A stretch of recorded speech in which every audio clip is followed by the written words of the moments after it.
સ્વાગત છે। જૂના ડીસાના ગંગાનગરની પાણીની સમસ્યા બાબતે 2,11,000નો ચેક અર્પણ કરાયો। આમ તો દરેક ગુજરાતીના મનમાં વતન પ્રેમ તેમજ દેશ પ્રત્યેનું ઋણ અદા કરવાની ભાવના હોય છે, ત્યારે પોતાની કર્મભૂમિ જન્મભૂમિ પર તેમનું દરેક માણસ ઋણ અદા કરવા માંગતો હોય છે। ત્યારે બનાસકાંઠા જિલ્લાના ડીસા તાલુકાના જૂના ડીસા ગામે જૂના ડીસાના ભામાશા ગણાતા અને વિદેશમાં રહેતા મનહરભાઈ શંકરલાલ મેવાડા ઉર્ફે બલ્લુભાઈ દ્વારા પોતાની જન્મભૂમિ માટે અવારનવાર લાખો તેમજ કરોડોનું દાન આપવામાં આવતું હોય છે। ત્યારે છેલ્લા કેટલાય સમયથી વિકટ સમસ્યા હતી કે જૂના ડીસા ગ્રામ પંચાયતમાંથી જુદી પડેલ પંચાયત ગંગાજી હવા વિસ્તારમાં પીવાના પાણીની સમસ્યા માથાના દુખાવા સમાન બની હતી।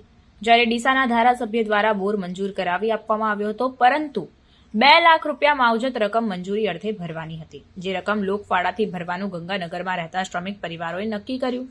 પરંતુ આ વાતની જાણ મનહરલાલ મેવાડાને થતા 2,11,000નો ચેક જૂના ડીસા ગ્રામ પંચાયતના તલાટી હિંમતભાઈ પંચીવાલાને અર્પણ કરી પોતાનું જન્મભૂમિ પ્રત્યેનું તેમજ માતૃભૂમિનું ઋણ અદા કર્યું હતું। જ્યારે અગાઉ પણ 16 થી 17 લાખ રૂપિયા જૂના ડીસાના વિકાસ માટે જૂના ડીસાના ભામાશા ગણાતા બલ્લુભાઈએ આપ્યા છે। ત્યારે જૂના ડીસા નગરવાસીઓ પણ મનહરભાઈ શંકરલાલ મેવાડાની આ ઉદારતાની ભાવનાને જોઈ ઉત્તરોત્તર પ્રગતિ થાય તેવા જૂના ડીસાના નગરવાસીઓ તેમજ ગંગાનગરના શ્રમિકોએ આશીર્વાદ આપ્યા હતા। જ્યારે બલ્લુભાઈએ પણ પોતાની માતૃભૂમિ માટે આવનાર સમયમાં કોઈપણ જાતની જરૂર હશે તો તેમનાથી બનતા તમામ પ્રયત્નો કરશે તેમ વચન આપ્યું હતું।